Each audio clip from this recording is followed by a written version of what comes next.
are ready to lead once more.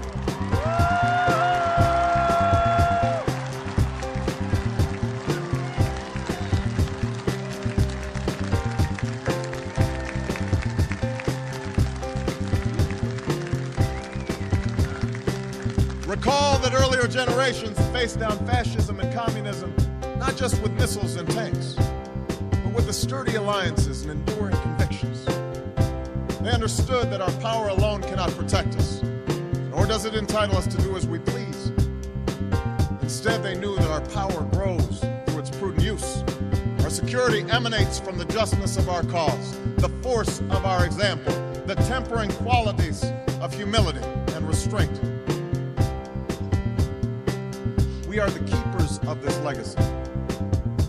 Guided by these principles once more, we can meet those new threats that demand even greater effort, even greater cooperation and understanding between nations. We will begin to responsibly leave Iraq to its people and forge a hard-earned peace in Afghanistan. With old friends and former foes, we will work tirelessly to lessen the nuclear threat and roll back the specter of a warming planet. We will not apologize for our way of life, nor will we waver in its defense. And for those who seek to advance their aims by inducing terror and slaughtering innocents, we say to you now that our spirit is stronger and cannot be broken. You cannot outlast us, and we will defeat you.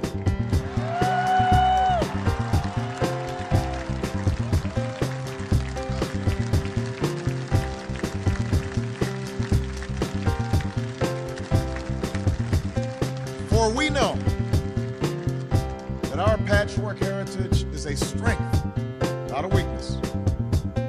We are a nation of Christians and Muslims, Jews and Hindus, and non-believers.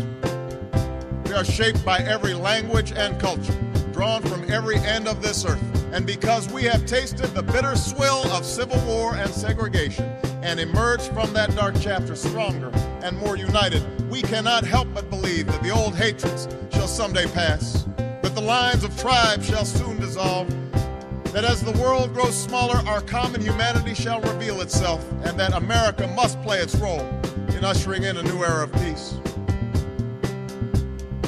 To the Muslim world, we seek a new way forward, based on mutual interest and mutual respect. To those leaders around the globe who seek to sow conflict or blame their society's ills on the West, know that your people will judge you on what you can build, not what you destroy. To those who cling to power through corruption and deceit and the silencing of dissent, know that you are on the wrong side of history, but that we will extend a hand if you are willing to unclench your fist. To the people of poor nations, we pledge to work alongside you to make your farms flourish and let clean waters flow, to nourish starved bodies and feed hungry minds. To those nations like ours that enjoy relative plenty, we say we can no longer afford indifference to the suffering outside our borders, nor can we consume the world's resources without regard to effect. For the world has changed, and we must change with it. As we consider the road that unfolds before us, we will remember with humble gratitude those brave Americans who, at this very hour, patrol far-off deserts and distant mountains. They have something to tell us, just as the fallen heroes who lie in Arlington whisper through the ages.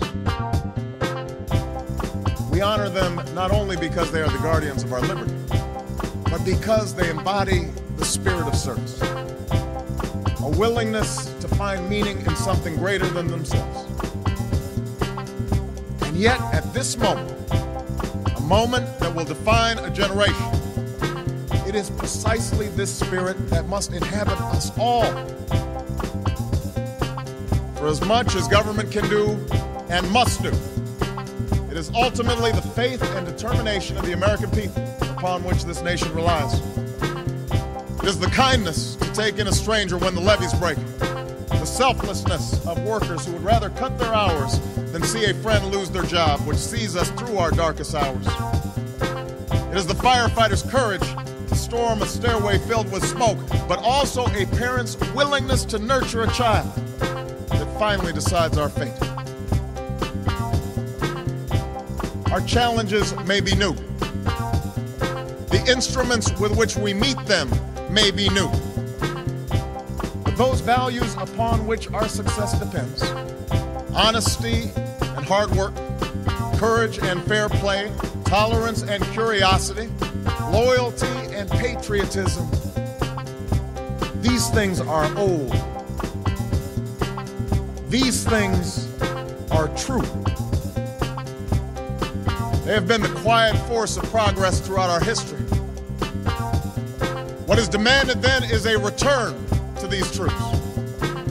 What is required of us now is a new era of responsibility, a recognition on the part of every American that we have duties to ourselves, our nation, and the world, duties that we do not grudgingly accept, but rather seize gladly, firm in the knowledge that there is nothing so satisfying to the spirit, so defining of our character, and giving our all to a difficult task. This is the price and the promise of citizenship. This is the source of our confidence, the knowledge that God calls on us to shape an uncertain destiny. This is the meaning of our liberty and our creed, why men and women and children of every race and every faith can join in celebration across this magnificent mall. Why a man whose father less than 60 years ago might not have been served at a local restaurant can now stand before you to take a most sacred oath. Yay!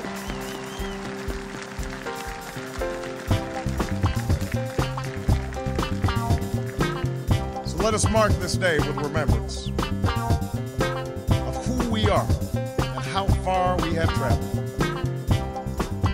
The year of America's birth, in the coldest of months, a small band of patriots huddled by dying campfires on the shores of an icy river. The capital was abandoned. The enemy was advancing. The snow was stained with blood. In a moment when the outcome of our revolution was most in doubt, the father of our nation ordered these words be read to the people. Let it be told to the future world that in the depth of winter, when nothing but hope and virtue could survive, that the city and the country, alarmed at one common danger, came forth to meet it. America, in the face of our common dangers, in this winter of our hardship, let us remember these timeless words. With hope and virtue, let us brave once more the icy currents and endure what storms may come. Let it be said by our children's children that when we were tested, we refused to let this journey end, that we did not turn back nor did we falter. And with eyes fixed on the horizon and God's grace upon us, we carried forth that great gift of freedom and delivered it safely to future generations. Thank you. God bless you. And God bless the United States of America.